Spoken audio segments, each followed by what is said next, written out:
Sevgili izleyenlerimiz, Türk kültürüne çok önemli katkıları bulunan sevgili yazarımız Suat Turgut'la beraberiz. Çok da değişik, çok da şık bir tarzı var kendisinin. Biraz tanıyalım mı sizi öncelikle? Gözünüzde güneş var. Ben de size gerekeni söyleyeyim. Çok teşekkür ederim. Çok naziksiniz. Ben de öyle. Buradan sizin üzerinizden anne babalara, öğretmenlere, ben Türk'üm diyen herkese sesleniyorum.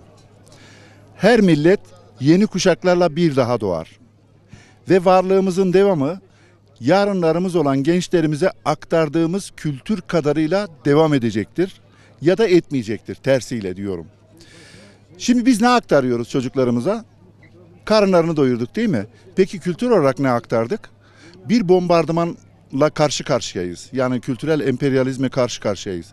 TikTok'undan, sanal işte medyalardan, sahte kahramanlardan, çizgi filmlerden çocuklarımız hipnoz oluyor, yok oluyor. Farkında değiliz. Bu çocuklar nasıl böyle oldu diyoruz. Uyuşturucuymuş, bonzayıymış, başka kötü alışkanlıklar, bakın kimlik yok oluyor. Ve biz geleceğe taşıyacağımız kültür değerlerimizi de çocuklarımıza, yeni nesle vermiyoruz. Ya milletler tarihten bu şekilde silinir. Tarihe baktığımız zaman bakın, Türk tarihine baktığımız zaman Büyük Hun İmparatorluğunu görüyorsunuz. Avrupa'nın tümüne hakim. Bugün Hunlardan doğru dürüst eser yok. Çünkü asimile oluyorlar. Macarlar Türk, Finliler Türk. Yani diyeceğim biraz garip gelecek size ama ispat ederim. İtalyanlar Truva'dan gitmiş halktır. Etrüksler Türktür. İsveç'teki Odin diye bildiğimiz mesela İsveç Türkleri, Vikingler, onlar da Türk kökenlidir. Bunlar hepsi ön Türklerdir. Ama bugün kaybolduk. Bırakın onu, Anadolu'da yaşayan bir sürü aşiretler var.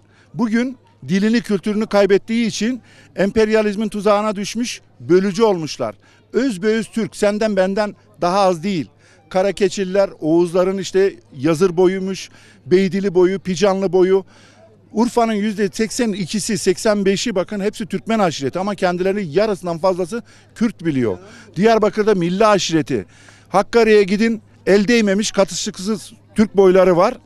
Ermenilerin ben Kürdüm deyip kendisini kamufle ettiği topluluklardan bahsetmiyorum. Ama asılları Türk olan bütün oradaki kardeşlerimiz bugün asimile oldu. Neden? Çünkü onlara doğru değerlerimizi aktaramadık. Şimdi ne yapıyorum ben? Onu soracak olursanız çocuklarımızı bu sahte dünyadan, kültür emperyalizminden korumak üzere onlara rol model olacak gerçek kahramanlık hikayelerini yapıyorum. Siz tarihi hikayeleştirerek mi anlatıyorsunuz çocuklarınıza? Çizgi roman olarak yapıyorum. Mesela Fatih'i yapıyorum ama Fatih bir çocuk.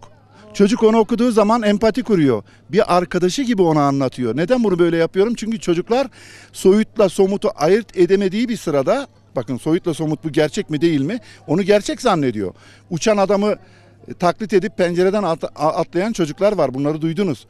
Neden?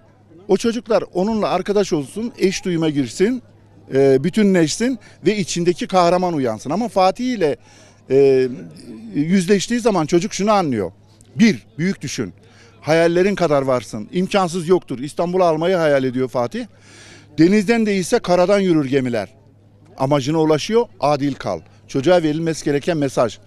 Düşmanlarının bile saygı duyduğu bir Atatürk'le ilgili doğru dürüst bir eser yok. Yani lafla Atatürk sevdirilmez. Atatürk ne yapmış? Çocuklara bunu doğru anlatmamız lazım.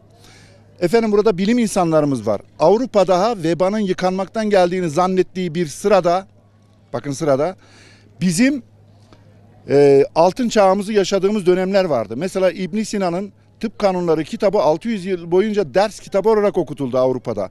Onlar ruh hastalarına işkence yaparlarken bizim Farabimiz müzikle tedaviyi yapıyordu. Türkistan'da 2000 yıldır vardı bunlar. Daha dünya Avrupa'nın tarihinde 200 yıl önce onlar 300 yıl önce dibe vurmuşlardı. Şimdi buna benzer bir değersizlik duygusunu çocuklarımızdan almak için, özgüveni yüklemek için çocuklarımıza doğru rol model olacak kahramanları ben yapıyorum ve gururla söylüyorum, benliğime bir pay çıkarmak için değil, 100 yıldır belki yapılması gereken bir şeydi bu, yapılmamış. Bunları da okuyan çocuklar geleceğin kahramanları oluyor. Yani yeni bir nesil yaratabiliriz. Ben bütün kardeşlerime şunu soruyorum, bakın, Türkiye'yi dünyanın en güçlü devleti yapacağız diye bir hayal taşıyan, buna inanan bir insan var mı? Neredeyse yok. Bakın neredeyse yok. Peki böyle düşünmediğimize göre Türkiye dünyanın en güçlü devleti olabilir mi? Hayır, olmaz. Hayallerimiz kadar varız. Şunu da söylüyorum. Dünya gel beni yönet diyor mu? 8 milyar insanı bakın bir avuç insan yönetiyor.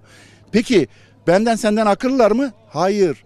Dünya gel beni yönet demediğine göre, bunlar dünyayı yönettiğine göre dünyayı yönetmeyi hayal ve hedef haline getirdiler. Buradan şuna gelin.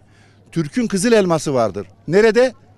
Yani ulaştığında daha da büyüyen hedefleri olan bir millet olmalıyız. Biz ise öğrenmiş korku, güçsüzlük, bizden adam olmaz gibi saçma sapan şartlanmalarla, öğrenmiş korkuyla nesillerimizi kaybediyoruz. Kimse bunun şuurunda değil. Ve bu şöleni düzenleyen insanlara da içinde sitem de olsun, onu da yapayım. Yani millete yok yiyecek bilmem ne ikram etme şeyi değildir. Yörüklük kültürü bir direniş kültürüdür. Gelecek kuşaklara sen bu değerleri aktarmak üzere bu şölenleri yapmalısın. Peki ne aktarıyorsun? Yani bunun içini dolduralım. Bu yıl Ali Boğa Bey sağ olsun milletvekili Gülnar adlı bir kahramanımızın çizgi romanını dağıttı. Benim yaptığım yine. Gülnar kim? Hiç kimse, yani Mersin'in Gülnar ilçesine adını veren kahraman. Kimse bilmiyor. Oradaki halk bile bilmiyordu evvelki sene gittiğimde. Alparslan'dan 350 yıl önce Türkistan'da Emevilerin zulmüne karşı direniş başladı. Büyük bir göç yapıldı. En son kafileler Toroslara vardı. Yürümekten yorulmayan Yörük adını aldı. Bunun öyküsü. Çocuklarımız bunları bile bilmiyor. Bunları bilseler, bakın bunları bilseler hiçbir zaman emperyalizme yem olmayacaklar. Şimdi sonuç olarak şunu söylüyorum. Biz değerlerimizi kuşaklarımıza, yarınlarımız olan çocuklarımıza aktarmalıyız. Bu tür resim diliyle anlatılmış çizgi romanlarla. Bunun da sebebini şöyle izah edeyim. İnsan öğrendiklerinin %83'ünü gözüyle öğreniyor. Duyduğunu bildiğini unutursun ama gördüğünü asla unutmazsın. Bu tür eserler dediğim gibi gelecek kuşakları inşa edecek, onlara bırakacağımız en büyük mirastır. Dinleyenlere çok teşekkür ediyorum. Sağ olun.